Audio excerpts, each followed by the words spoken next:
Laser sights will make you a more accurate and confident shooter by providing visual feedback on sight alignment and trigger control. Crimson Trace, making laser sight standard equipment. Learn more at crimsontrace.com.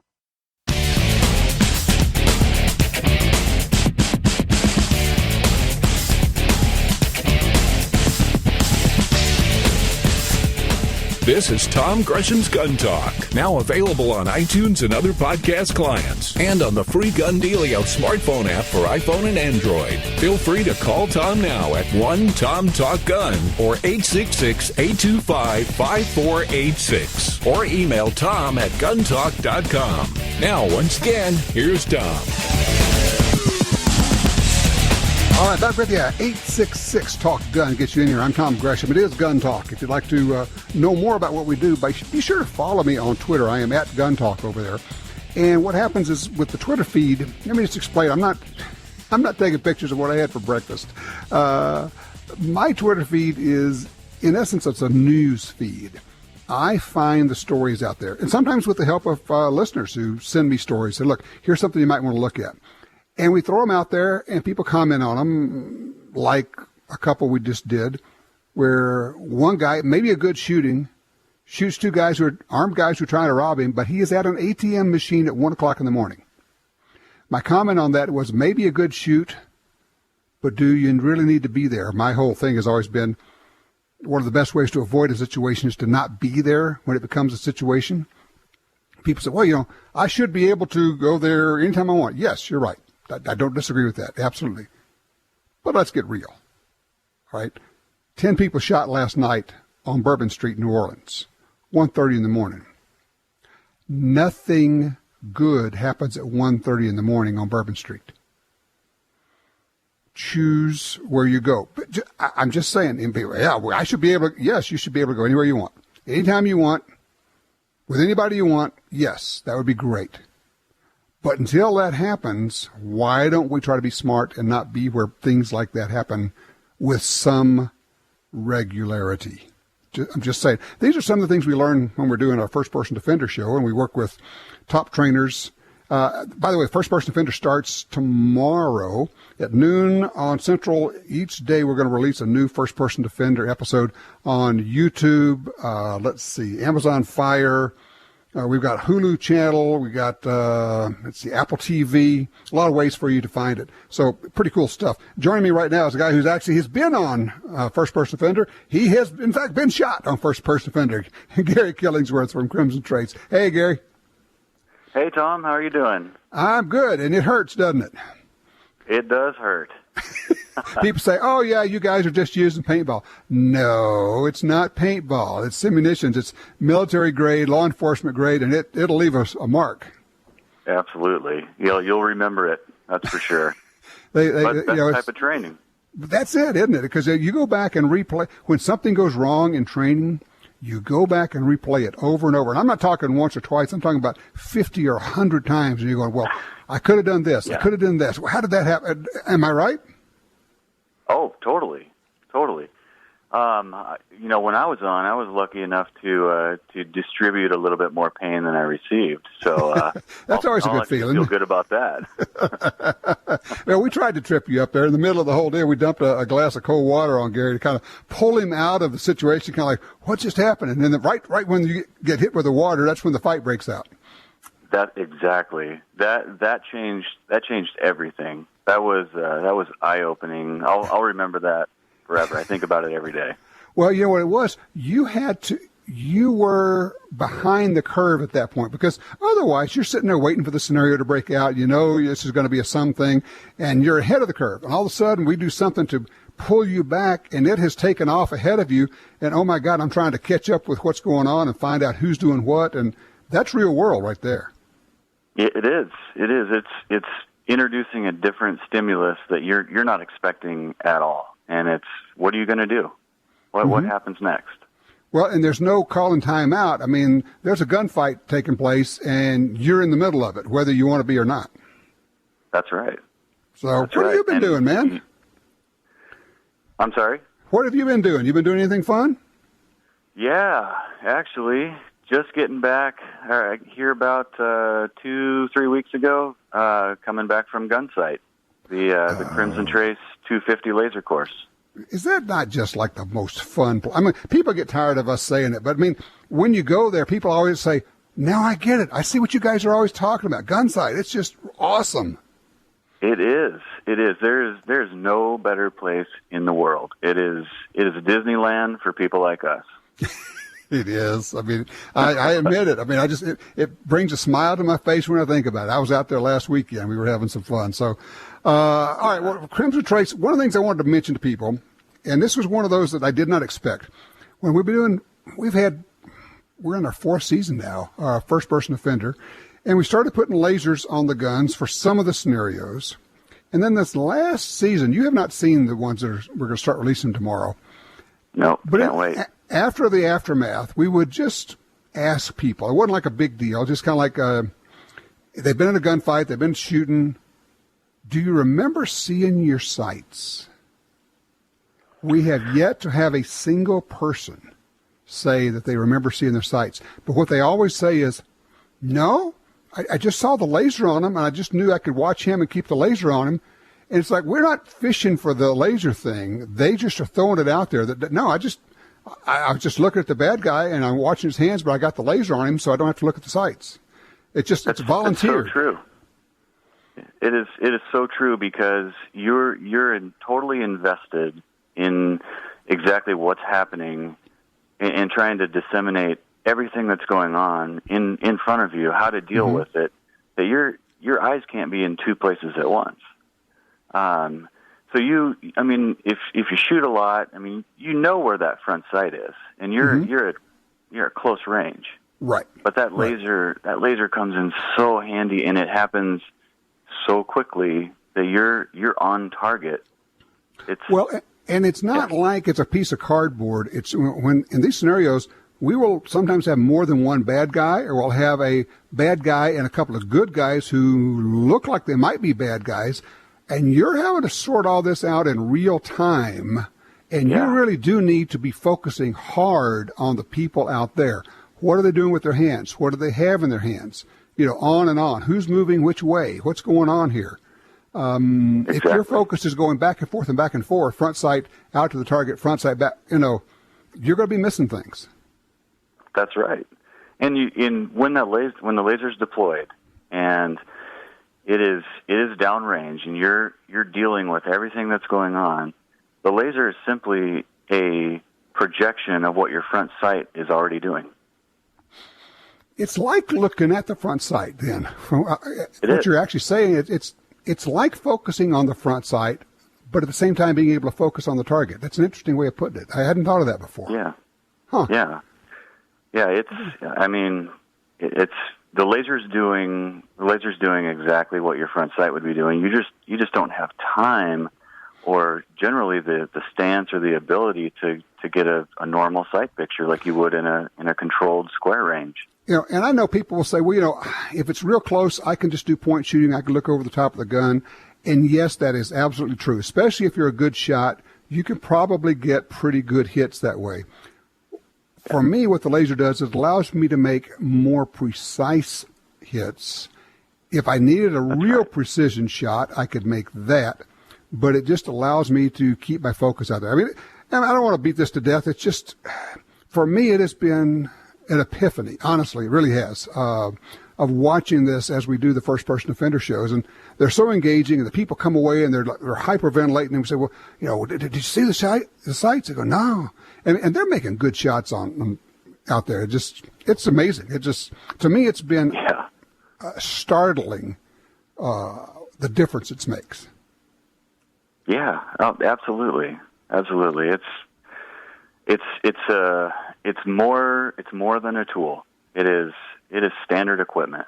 I like that. More than a tool, it should be standard equipment on a self-defense gun. Handgun, rifle, or shotgun. All right, so tell me what's new with Crimson Trace before I kick you out here. What's going on? Well, let's see. We've got Cyber Monday sale going. What's going on? Well, on the Crimson Trace website, up to $50 off select lasers and lights. That is pretty much the entire catalog. So no discount codes are needed. Just go to the site, find what you want, and the price will be discounted in the shopping cart. Oh. So you just go ahead and add to the cart and the price. Okay, I see it right there. I just went to the website, crimsontrace.com. Cyber Monday, there it all is. Wow. Yeah. And you still get the free batteries for life deal, right? Absolutely. Yep. Any laser product. Any laser product, they're going to give you free batteries for life when you've got the Crimson Trace product.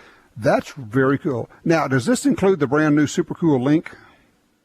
It does not include Link. It includes everything else. Link is since it's that's so new. I'm thinking, no way you're going to discount that. Okay, that makes sense.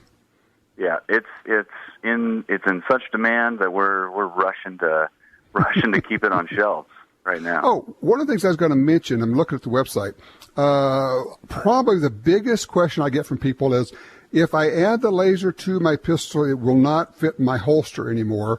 And you guys, of course, knew that because it's not your first rodeo. So you actually have laser holster combo. So you say, okay, here's the laser, and if you are putting it on a Smith & Wesson Shield, here's a holster that will work with that pistol, with this laser, and you've got the combo. That's right. And it's in the package. In the package. So you get the whole package, you put the laser on, now your gun will fit into this holster, you're good to go. That is correct. And we're expanding that line daily. So keep an eye out. And also, we work with tons of different holster manufacturers as well, and we've built a holster resource guide. So on the holster page, the holster page on our website, we have an instant download for a holster resource guide that is information provided by tons of holster manufacturers that they've told us, we've got all these different products that will fit with your laser. So pick your laser, pick the holster. You can, whether we stock it or whether you can go directly to that manufacturer. Okay, these are not products necessarily that you guys are even selling. You're just saying, look, these guys have holsters that will work with this laser with that gun. You can just go buy it from them or from your local store or wherever. Exactly. Cool. All right. Hey, Gary, listen, I appreciate you guys are always up to cool stuff. Cyber Monday is kicking off right now at crimsontrace.com. Gary Killingsworth, one of the good guys. In this case, one of the real good guys on First Person Defender. Hey, I will see you soon, my friend. Thank you, Tom. Happy Thanksgiving. All right, same to you. 866-TALK-GUN gets you in here. We'll be right back with more gun talk.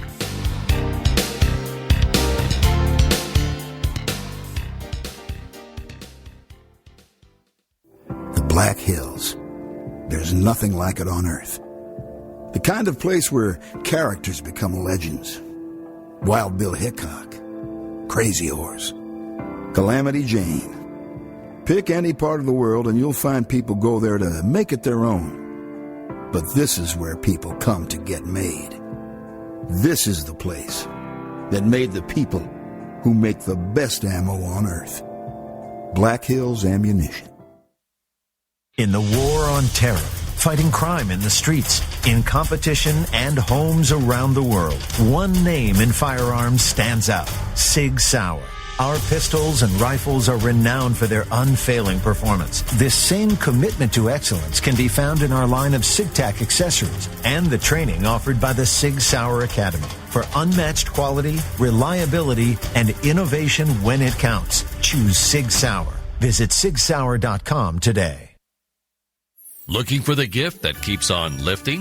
Bigfoot Gun Belts offer a full line of steel-reinforced leather gun belts. Crafted with a double layer of rich English bridle leather, these gun belts will support the full weight of even the heaviest handgun.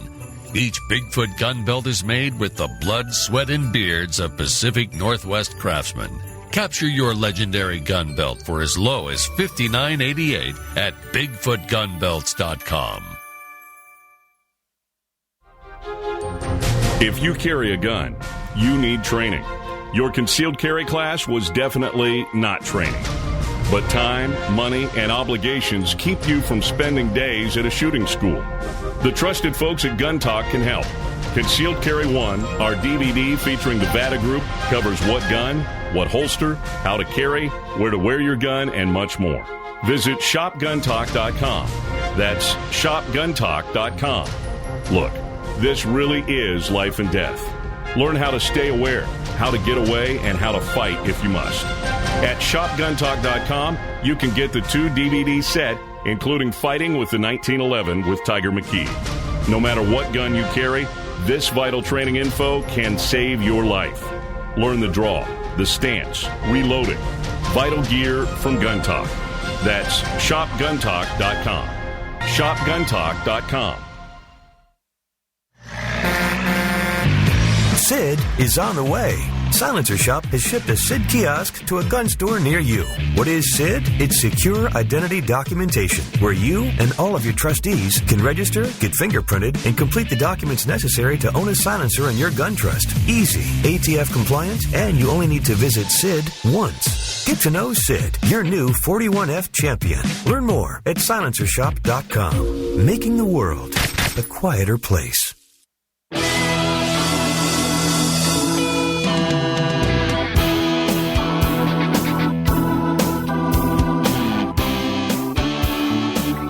I was thinking about the Trump selections for his cabinet, and the one that seems to be causing a lot of angst is the very idea that Mitt Romney would be Secretary of State.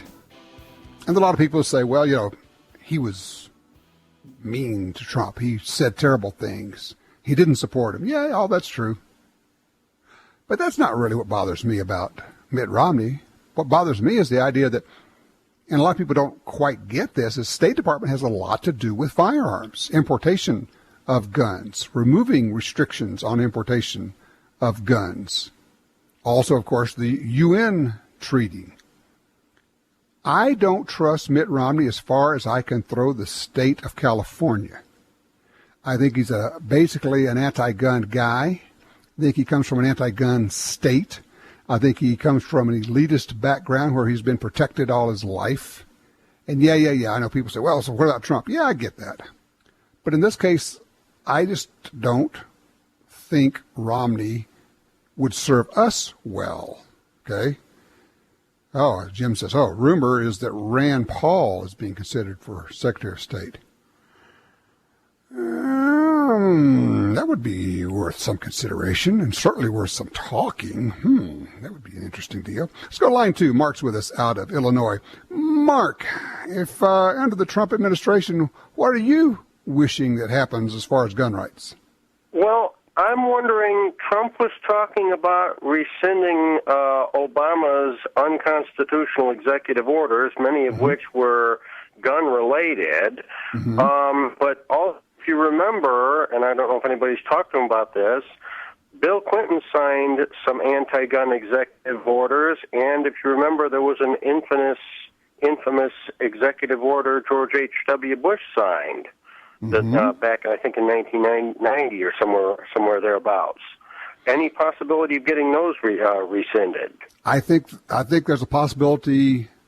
Everything is possible at this point. We're at that point now where we say everything is possible. And if it can be done with the stroke of a pen, a lot of it will be done.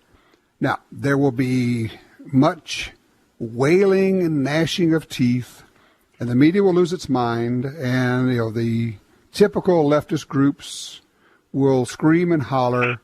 And, I just don't think he cares, which is it's the beauty of it all, but it's also the thing that drives them the craziest is they're realizing they have no leverage. They actually abdicated. Think about this, Mark. They actually abdicated their leverage by walking away from the people of the United States and saying, we don't care about you because you are deplorable, you are unworthy, you are racist, misogynist, xenophobic, et cetera, et cetera, et cetera. So we simply are going to run roughshod over you. Well, boy, karma's a bitch, isn't it? Yeah. Oh, no, this wasn't over gun rights. This was over a white lash, according to Van Jones.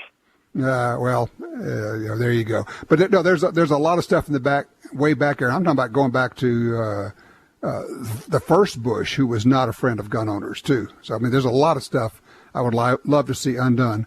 It was done by both Republicans and Democrats. I appreciate the call, Mark.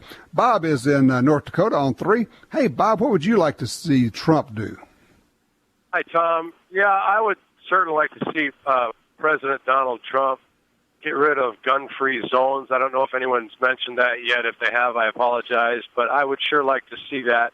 The gun-free zones, they just drive me crazy because the criminals don't obey those. And I feel personally that a lot of school shootings probably could have been avoided or at least lessened the tragedy if some administrators or teachers properly trained would have, could have been armed at public schools. Well, yeah, it's a great point, and I think people are talking about that.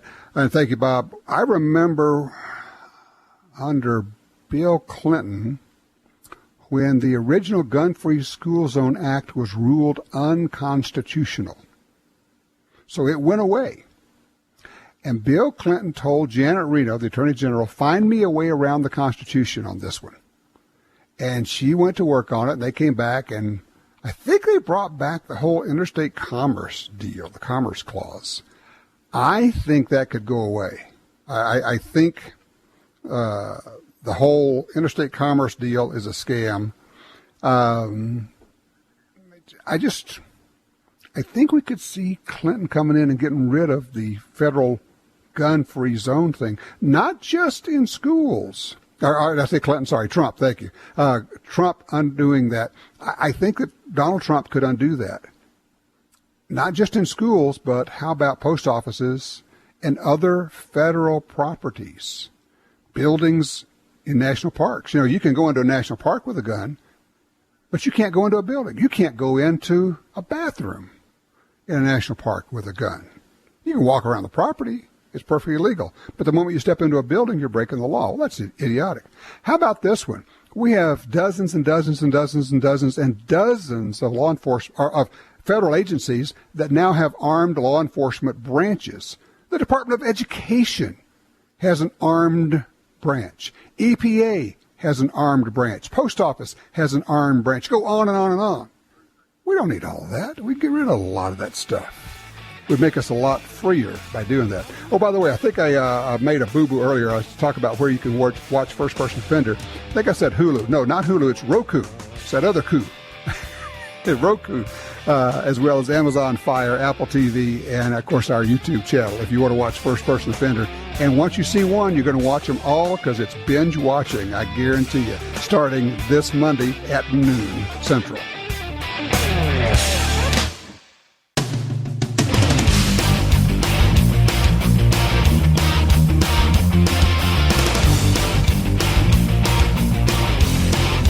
Want your opinion to make a difference? Log on to our website and take the Gun Talk poll, www.guntalk.com. Now, once again, opinion page regular contributor for the Washington Times, here's Tom. We're asking people what would they like to see the Trump administration do regarding guns and gun rights. Benny has an idea on that. Corpus Christi on line 2. Hey, Benny, what would you like to see happen? Hey there, Tom. Good afternoon. Well, we got to get rid of the Gunsmithing Act almost immediately. So many mom and pop places are just, how are they supposed to pay in $2,500 a year plus and just be able to thread a barrel or anything else that's necessary? Sure. What we're talking about here, let me explain, Benny, is there was actually... The good news is it's not an act. This is just an interpretation from ATF that says that gunsmiths, if they do any kind of cutting on metal, for instance, are going to have to be licensed as a gun manufacturer. And so that goes to it's $2,250 or $2,500 a year. And there's some other stuff in there. And a lot of gunsmiths are saying, well, I'll just get out of the business. I think that's something that can happen with the stroke of a pen where Donald Trump just says, no, I'm undoing that. Here's the executive order. That's being undone. And, oh, by the way, head of ATF, come in here. I know we're interim. We're going to see if we can get a real one in there.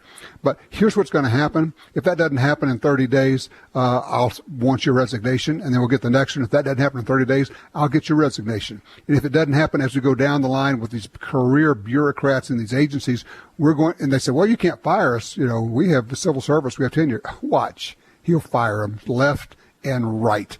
Either get in line or get out. Simple as that. Benny, thanks for the call. We're talking about the First Person Offender Series. Season 4 starts tomorrow at noon Central Time. We'll be releasing the first one, and each day, as we go from Cyber Monday on, for 7 days, we're going to release a new episode. Chris Cerino is our trainer on First Person Offender, host and trainer of the show. He joins us right now. Hey, Chris, you've been traveling all over the country, man. Yeah, it's been a busy year, but things are slowing down now, and it's always good to get into the holiday season and get some deer hunting. I saw that picture you posted on Facebook of you and Colton out hunting. That's a great picture.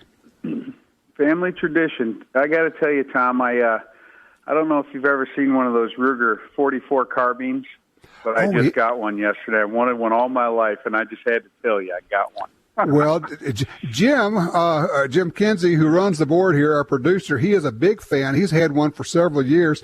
And those things have not been made for, it's got to be almost 3 decades now. Where'd you find one?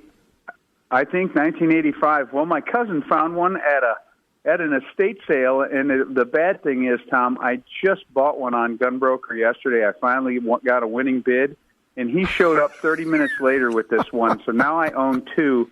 And I've wanted it all my life, and I already had it out and shot it, Tom, because tomorrow's day 1 of gun season in Ohio. So how'd it shoot for you? Oh, my gosh. 8-inch plate all the way out to 100 yards. Ring-in steel with iron sights. That's all you need.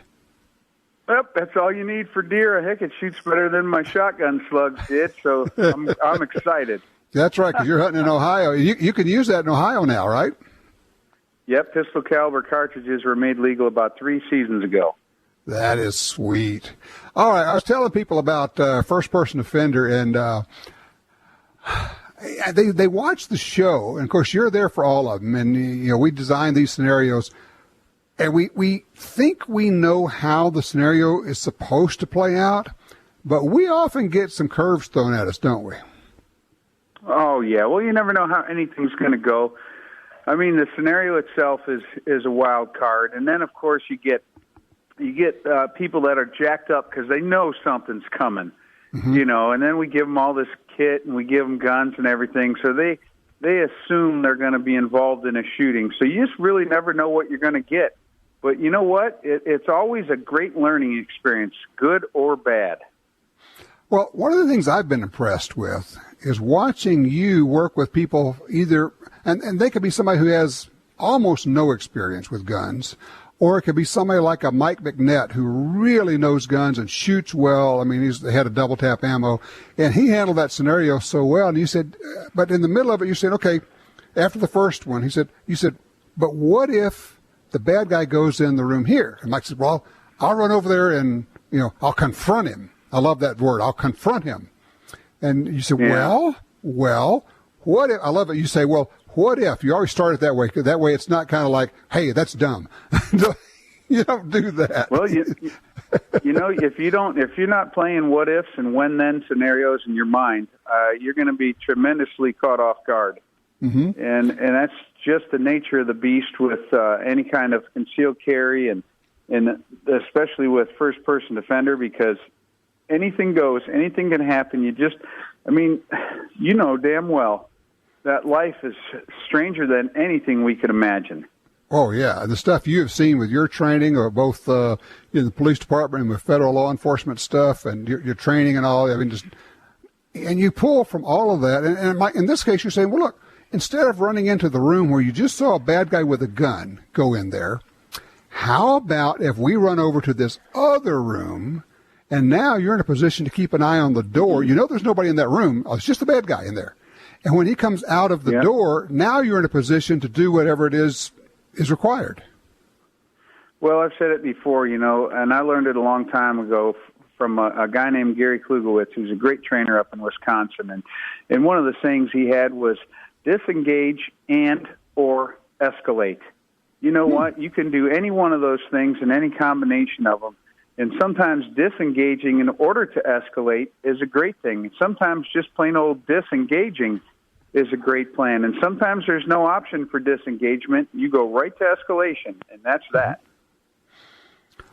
But you cannot, would it be fair to say that you really don't want to be trying to come up with a solution on the spur of the moment? You need to have thought through some of this stuff ahead of time and worked on it? Well, 100%. It's funny because I was just up at my cousin's restaurant up here by Cleveland, and I was so proud of him because right before we left, he had told me how he'd been carrying a gun, and he told me about everything, and he showed me his stuff, and I was so proud of him because he's finally joined the ranks of concealed carry holders. And as we drove away, I told my wife, I said, you know what, Shell? I said, if I had one bit of advice, and I should have said this to him, and I'd say it to anybody, I'd say, don't think you got to go right to guns. Don't go right to guns. Mm-hmm. And then Michelle said, well, sometimes you have to. And I said, you're right, but you can't hesitate, but you also can't go right to guns. I think a lot of people think, well, they see something, then boom, they go right to that draw. And you'll see it on first-person offender. They go right to the gun because they think we expect them to use the gun.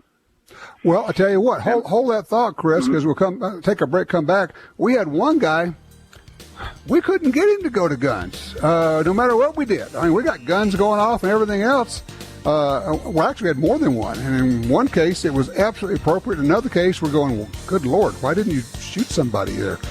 We'll talk with Chris Cerino on the backside here about first-person offender. If you got any questions about self-defense training, now's your chance. Give us a call, 866-TALK-GUN. We'll be right back.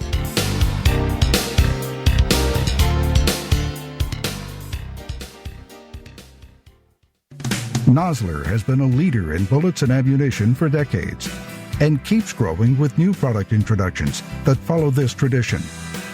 Accurate, highly effective bullets and ammo for long-range shooting, precision rifle competition, and big game hunting. To be the first to hear about new product releases and promotions, follow Nosler on Facebook and Instagram and become part of the conversation. You won't settle, and neither will we. Nosler.com. For 36 years, the U.S. Sportsmen's Alliance has been fighting to protect hunting, fishing, and trapping for sportsmen from coast to coast. Today, we are under constant attack from extremist animal rights groups who want to end your ability to hunt in the U.S. Join us to protect our sporting heritage and our way of life outdoors. To join or for more information on how you can help, go to ussportsman.org. That's ussportsman.org. Are you looking for a place to shoot?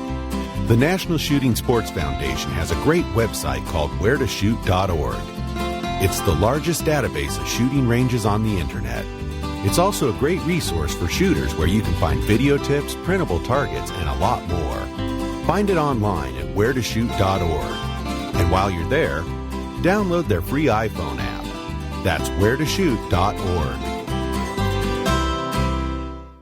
Black Friday. A sadistic ritual that entails ridiculous lines, jammed shopping malls, and dust-ups over cheap TVs. Why put yourself through that? Skip it and check out Brownell's Black Rifle event, running all November long. That's right, not just a day, but a full month of amazing deals on everything AR. Guns, parts, accessories, optics, anything you can imagine. Go to Brownells.com today. After all, black rifles are way cooler than black eyes. The Ruger American Rimfire Rifle combines features of the Ruger American Rifle and innovations of the 1022 Rimfire Rifle to appeal to all bolt-action enthusiasts. It features a modular stock system that provides comb height options for scope or iron sight use, a power bedding integral bedding block system for outstanding accuracy, a Ruger Marksman adjustable trigger, and a 1022 style rotary magazine for reliable feeding. The Ruger American Rimfire Rifle, another rugged, reliable firearm from Ruger.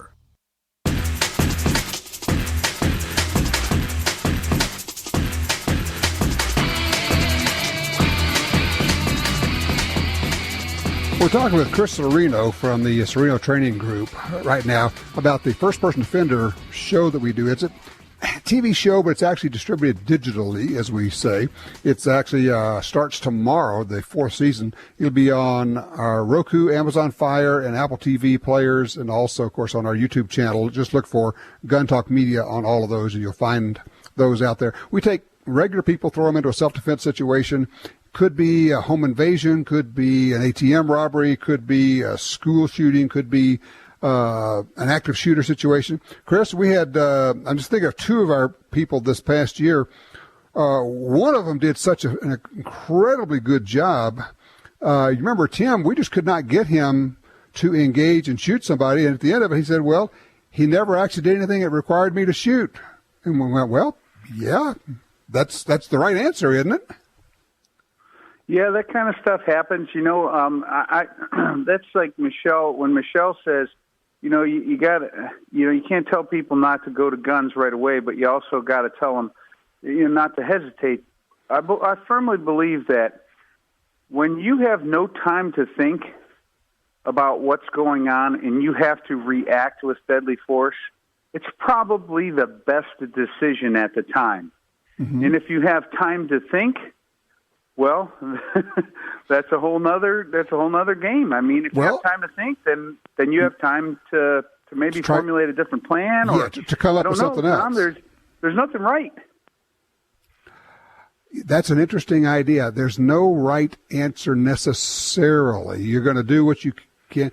If you have time, you can problem solve, and maybe you can find a solution. Because fair to say, Chris, that nobody who's thinking right wants to shoot somebody. If you would like to find a way out of it, you only do it when you're forced into it. True, right. And a lot of deadly force situations happen so spontaneously. And those are probably the easiest ones to deal with for a person who's prepared, who can rely on, some kind of automatic motor programming and training, that whether it's been in their mind or physical training. When you have a spontaneous lethal force encounter, that's probably the easiest one, because, boom, you just react, you do what was right because it's survival mode. Mm-hmm. The hardest ones are probably the ones when you actually have time to think and potentially get out, or you're worried about somebody else's safety or the background or the location. Oh, my gosh, there's so much that could go through your mind. Well, and that's part of what we try to do with these different scenarios. Let me ask you, when you're telling somebody about the First-Person Defender series, what is it about watching FPD that is valuable to people? Well, so often, and I know you don't get all the comments I get, because people come direct to me a lot of times, and they just think it's the best training. And I have people say, well, I told my mom to watch it, and I told my wife to watch it, and I had my son watch it. Because there's so much training to be had, because the body won't go where the mind hasn't been. I say all the time, I know it sounds cliche already, but I mean, if you can say you've seen it, you've thought it, and if you've thought it, then you may have a better reaction. And the First-Person Defender series is training. It is training. Watching it. Watching it. That's your point. Just watching it, because now you have been in a situation where somebody goes up and takes a crowbar to somebody in front of you in line at an ATM. And you've said, okay, well, what would I do in this situation? And you can tap, even at high speed, you can tap into that experience base of having watched it and thought about it, can't you? Oh, yeah, and I watch all these use of force, caught on video from law enforcement these days, too, and you watch these things and you think, man, if quite often, I think it was John Farnham that said, quite often what is determined to be excessive force is, the reality is, it's too little force repeatedly applied. If that makes sense to you. Sure, yes. Instead of punching this guy again and again and again, you probably should have shot him. Right. We don't blast people. We don't face punch people soon enough. We don't put an end to a potentially violent encounter early enough. And you watch that and you think, you know what? I would have done that. I would have wrestled with that guy. Yeah. And then it ends up turning into a shooting, or the cop really gets hurt, or the person gets hurt.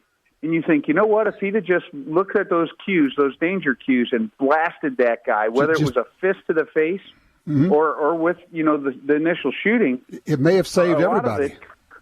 It could have been the right thing right off the bat. All right. Hey, Chris, listen, I got to run. I just want to tell people that First-Person Defender, it's really something, man, and you're having a good time with this thing, aren't you?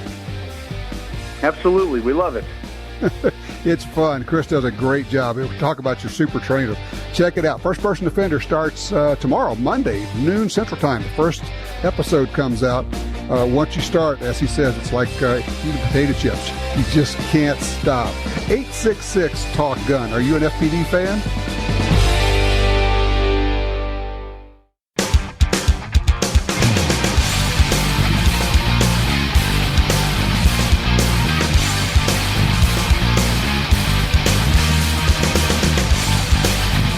All right, let's go straight to the phones. Line 3, Patrick's with us out of Bedford, Oregon. Patrick, what's on your mind here? Thanks, Tom. What is to be done about this billion rounds of hollow point rifle ammo that the government has bought up for these agencies? They're not fooling anybody. Under the Trump administration, can we bring those in, impound them, put them in a certain all in one spot, and sell them off to the public? Put the money toward building the wall. What's the right answer on that? It's an interesting idea. Yeah, the federal government has bought billions of rounds of ammunition for all of these different agencies, and part of that goes back to what I said earlier, which is we've got dozens. I mean, you can't even imagine how many dozens of agencies have their own law enforcement divisions. EPA, for instance, has a huge SWAT team-like military-type law enforcement division. You know, the EPA doesn't need that. If they need help enforcing federal laws, they have the FBI, they have other agencies, they have the federal marshals. The Education Department does not need SWAT teams. The Park Service does not need SWAT teams. On and on and on. It's become one of those, well, we need to get that because that makes us a big agency. That makes us important. We can actually send in SWAT teams. We have people with guns. That way we can impose our will.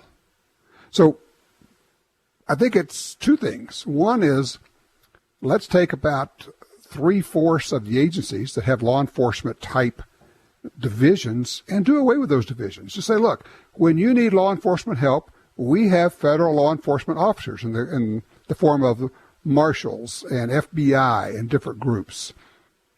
But no, you don't need an education department, military style law enforcement group. And when we do that, then they won't need all that ammo, and then I don't know what we do with it, but we're going to do something with it. Excuse me. Jim says, yeah, the FDA has law enforcement. That's in case the cows go rogue on us. USDA, whatever. USDA, yeah, thanks. Well, you never know. It's cows. I've seen those commercials. They can get a little crazy. Oh, when you're looking at ammo, I've been fooling around with some handgun stuff recently. Not self-defense necessarily, but more like hunting and, well, I guess self-defense, predator-type self-defense. I'm going back and looking at some old cartridges. Heck, even the .44 Magnum is old now. Of course, .357 Magnum is way back.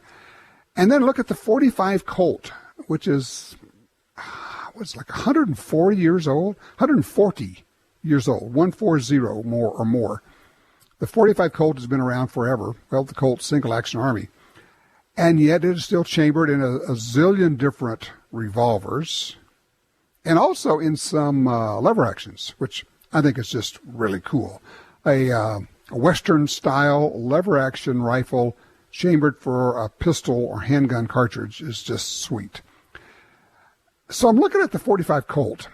And, in fact, we'll be talking with Jeff Hoffman before too long from Black Hills Ammo. He's my one of my two primary gurus when it comes to ammo, just asking questions about it. And what is it that makes this cartridge so neat, cool, sweet, special? I don't know. We'll call it what you will. Of course, it starts off as a pretty low-powered cartridge, and then we loaded it up and loaded it up. Don't do that and shoot them in your beautiful single-action army. No, don't do that. But if you're shooting them in one of the Ruger single actions or some of the other modern revolvers made to handle the higher pressures, you can crank them up a lot. People have really tinkered with them a good bit. So I'm just kind of looking at those and thinking, maybe I want to shoot my .45 more. I've got a Ruger Black Hawk that's been customized a little bit. Barrel's been chopped down a little bit. A couple of tweaks here and there. Not that it makes it better, it just makes it different and makes it mine. And sometimes that's really what we do. We change these guns up just so we can make them ours. If you have an ammo question you want to get on board right now, 866-TALK-GUN. When we come back, we'll be talking about ammo right here on Gun Talk.